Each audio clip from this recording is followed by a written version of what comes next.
Bismillahirrahmanirrahim. Assalamualaikum warahmatullahi wabarakatuh. Alhamdulillah wa syukurillah. La haula wala quwwata illa billah. Rabbi shrah li sadri wa yassir li amri wahlul 'uqdatam min lisani.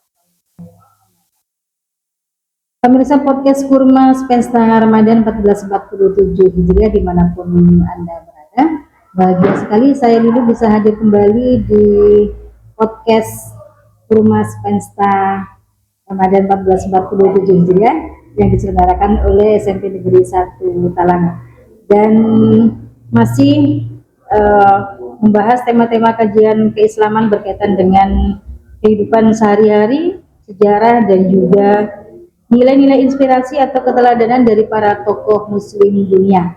Dan kali ini kita kedatangan tamu spesial, beliau dari SDN Palasa 1. Kita sapa terlebih dahulu. Assalamualaikum Ibu Ari Winarti SPD. Waalaikumsalam. Sehat ya Ibu ya? Alhamdulillah. Pemirsa podcast Spensta Kurma Ramadan, dengan Ibu Ari Winarti nanti kita akan berbicara sedikit terkait dengan tokoh nasional, yaitu Sultan Hasanuddin. Beliau berasal dari Makassar ya. Dan seperti apa, bagaimana sejarahnya atau keseharian dari Sultan Hasanuddin, kita akan simak bersama, ikuti bersama. Silakan kepada Ibu Ari Winarti. Nanti kira-kira bisa dijelaskan Ibu bagaimana perjalanan dari Sultan Hasanuddin selama beliau masih hidup gitu ya, bagaimana sejarahnya, perjuangannya seperti apa, kira-kira apa yang dilakukan oleh Sultan Hasanuddin ini. Nanti Bu Ari bisa menjelaskan kepada pemirsa podcast Kurma Ramadan 1447. Silakan.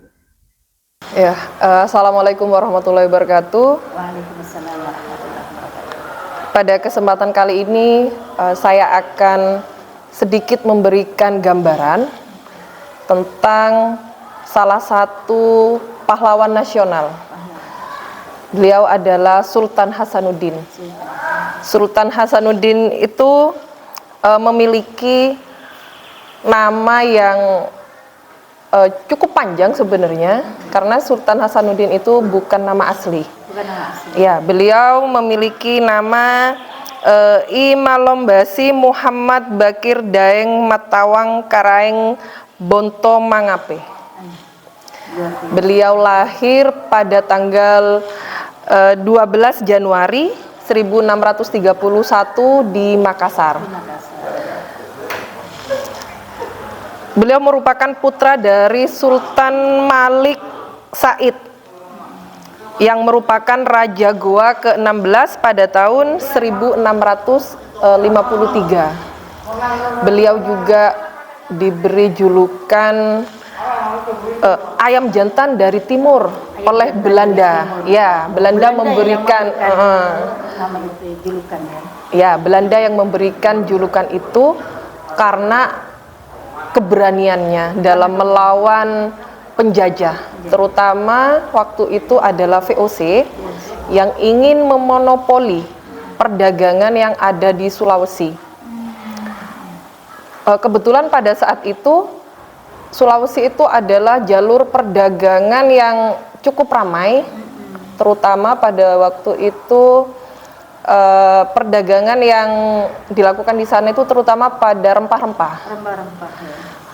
Indonesia sangat terkenal dengan rempah-rempahnya. Ya, semua dunia ingin menguasai rempah-rempah yang ada di Indonesia. Karena VOC itu ingin memonopoli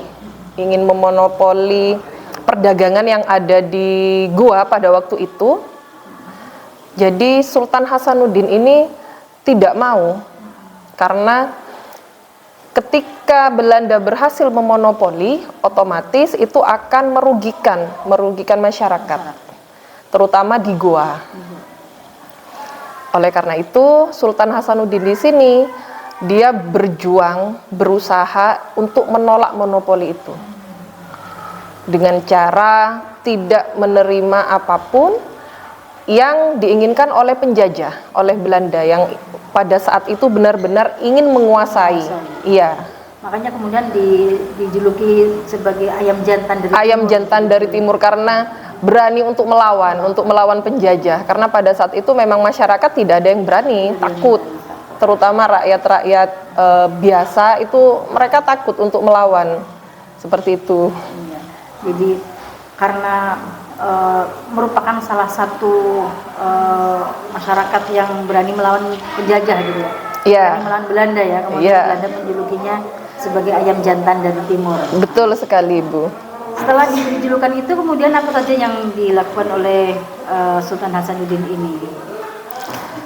Setelah diberi julukan itu, beliau bertekad bahwa tidak ingin ada penjajah di tanah Goa. Walaupun akhirnya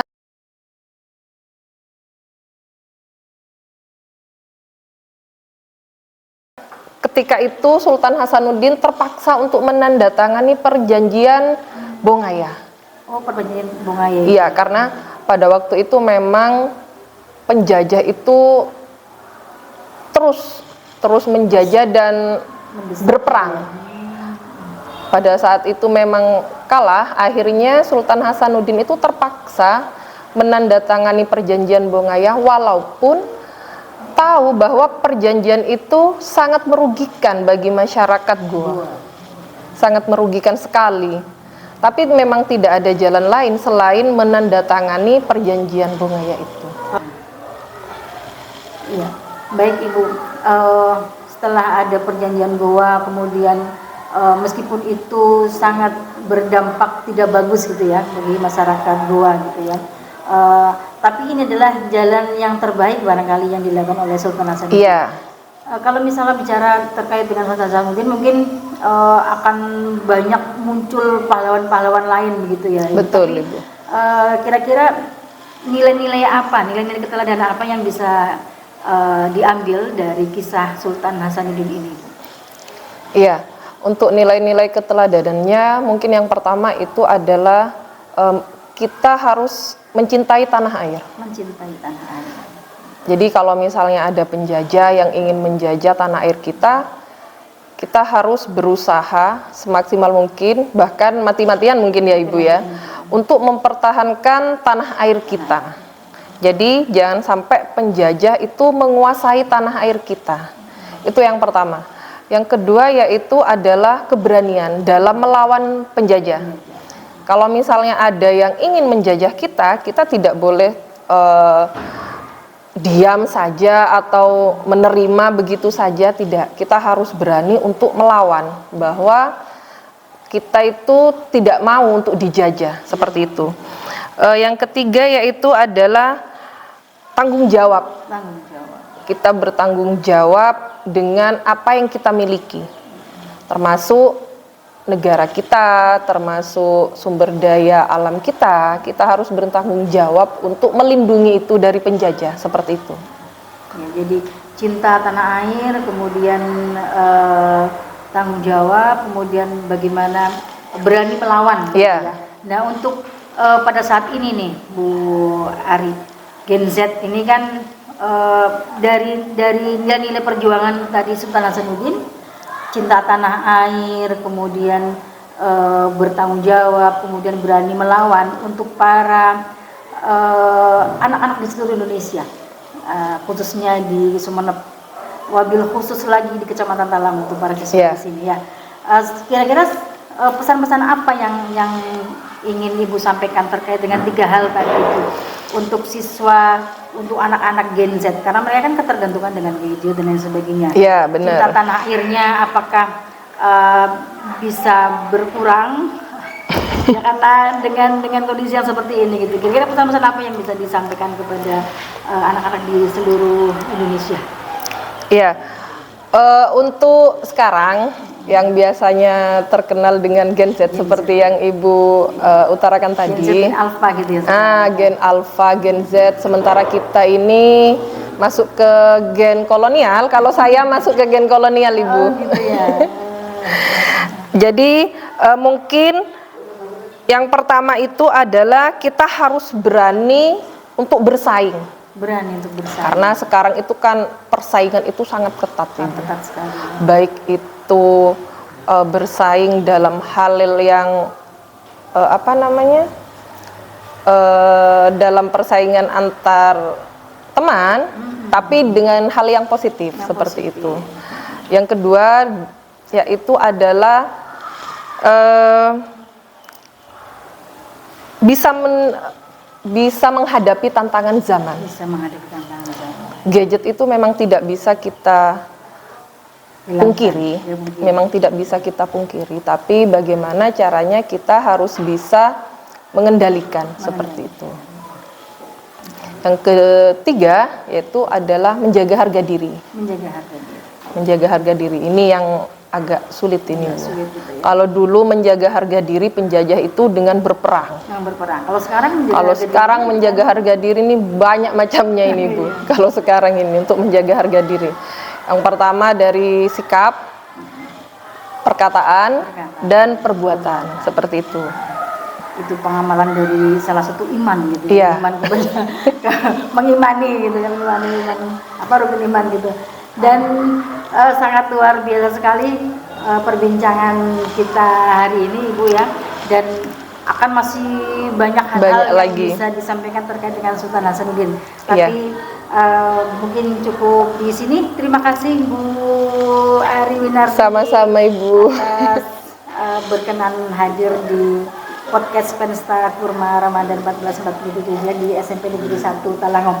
Dan pemirsa, itu tadi sekelumit kisah dari tokoh nasional, pahlawan nasional Sultan Hasanuddin. Mudah-mudahan bermanfaat bagi kita semuanya. Dan saya dulu pamit undur diri. Selamat menjalankan ibadah puasa. Akhiran wallahul muwaffiq ila aqwamit thoriq. Wassalamualaikum warahmatullahi wabarakatuh. Waalaikumsalam warahmatullahi wabarakatuh.